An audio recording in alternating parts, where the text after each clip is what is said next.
Hello and welcome back to Wwenxt and to another edition of NXT Out of 10. We're getting to see the fallout of NXT from WrestleMania. Obviously a lot of releases on the main roster, which led to a lot of new call-ups and a few departures as well, with Ricky Saints taking on Shalala Hill in his last NXT match, I presume, but retaining to use the champ now, etc, etc. We started things off though with the North American champ, Milo Osborne versus Stallion Sugars.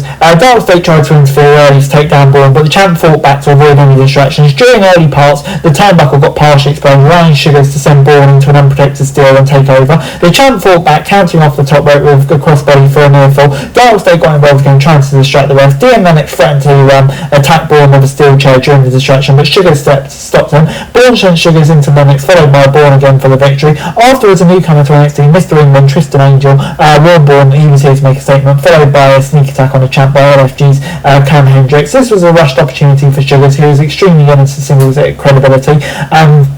Even Dark State kind of as a whole failed to pull off the upset interference. However, Sugars worked well in this spot and Bourne got another title defence to his name. The finish was a downer as it made little sense. Sugars had no reasons getting away with Lennox with the ref thoroughly distracted. It was a less contrived issue that further hurts Dark State's credibility. The post-match was a good way to quickly showcase two new styles. NXT rebuilds its roster following the call-up. This is where NXT typically thrives. Fresh styles can prove themselves and see who become the next trick or what they're already. So yeah, I'm going to go at 6 out of 10. Tony D then asked whoever called him out with a box last week to come and face him. The lights went out and a new threat arrived in the form of Evil. The former IWGP Heavyweight Champion handed D'Angelo the scroll indicating Raw was coming. As Evil walked away, Taven White laid out the champ with belly to belly before a mystery man, English wrestler Will Cruz, hit the champ with a moonsault. No matter how hard NXT is working to build new styles, the approach of throwing a bunch of wrestlers at screen doesn't work.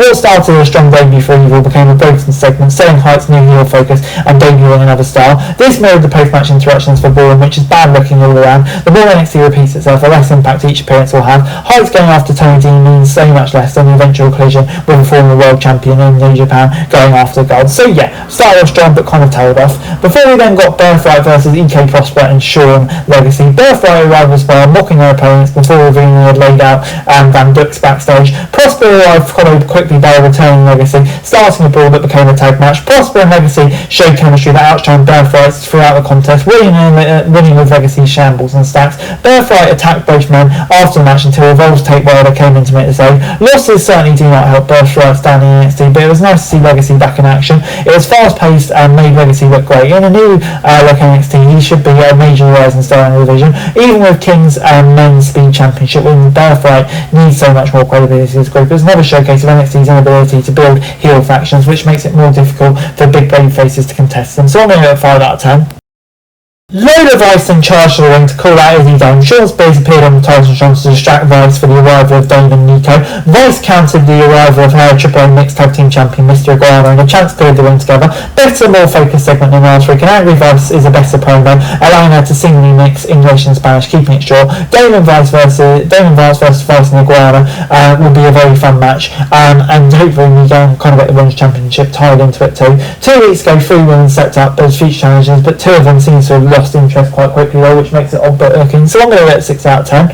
As we then moved on to Lizzie Wayne versus Nikita Lyons. Lyons quickly knocked down Wayne with a roundhouse with a split leg job, but Wayne refused to stay down. The newcomer came back in a throw with machine gun chops in the corner of the crowd behind her. After an uppercut, she hit the thunderstruck knee for the victory. Wayne immediately got the crowd behind her and ran with that energy. She made Lyons look better than she has in a while, and NXT still took her down in convincing fashion. While NXT's overloaded the show with new stars, Wayne got the biggest reaction of any newcomer and looked like she belonged. Wasn't a squash, which was the right way to present her. NXT relies too often on simple squashes early. Wayne looked like she belonged against someone who could have believably beaten her based on her past NXT history and longevity under contract. So yeah, I'm going to 6 out of 10. Moving on then, we got Kalani Jordan versus Ren Sinclair.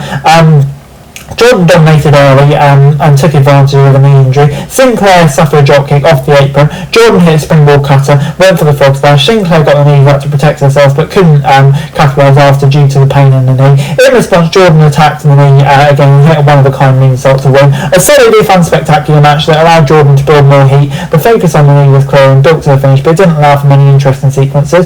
While it's not a repeated point, Jordan simply does not have the style necessary to play the heel and seems to be hurting her stock trying to sell this character. She's really main roster sales babyface, yet she's still floating in NXT while she has already fought most of the top names. Sinclair did a job pissing over Jordan, set up a match between Jordan and Gray, and it should have been kind of more eventful. So I'm going to give it a 5 out of 10. As we then moved on to our main event, Ricky Saints had control early in against Shalada Hill as he disappeared under the ring. Saints pulled out a dummy decoy, allowing Hill to reappear and lay out the former champ. Saints found his way into the action after a counter to standing 360 senton, followed by a spear for a near fall. Hill fought back and he hit the 360 senton for a near fall. Saints hit an explosive suplex for his own near fall. The Revolution knocked Hill's tooth out. Well, this seemed to awaken something in Hill. He seemed to manage to hit the Rochambeau to the floor. Saints brought a steel chair into the ring.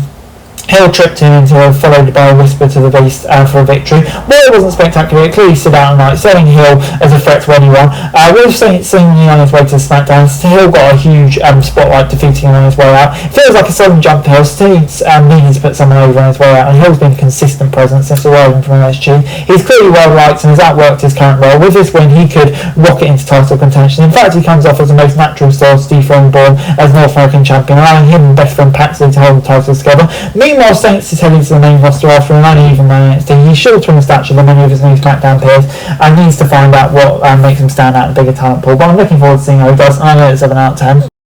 Overall, NXT this week gets a 4 out of 10 from me. Sloppy execution was kind of what let this show down. It was about rebuilding the roster, presenting fresh faces who can push the brand forward with the exits. NXT ended up presenting unfocused chaos, not allowing any one star to stand out before NXT was also involved. The strongest presentation was for Lizzie Wayne and Evil. Everyone else was one of the massive names trying to get over that success. It will take many months for these stars to truly establish themselves as NXT 1 and 2. It was a must-see episode of NXT, but not for one easy segment. In the long term, though, NXT clearly showed it will be difficult to fill the spots vacated, but it's less clear names who are ready to deliver that impact. So yeah, I'm going to give it 4 out of 10. That's it for this video. Thanks very much for watching. Remember to like, share, subscribe, follow us on our socials, link in the description below for daily wrestling news, meme and content. Subscribe to our other channels on screen right now, that'd be greatly appreciated. Thanks very much for watching. Peace out.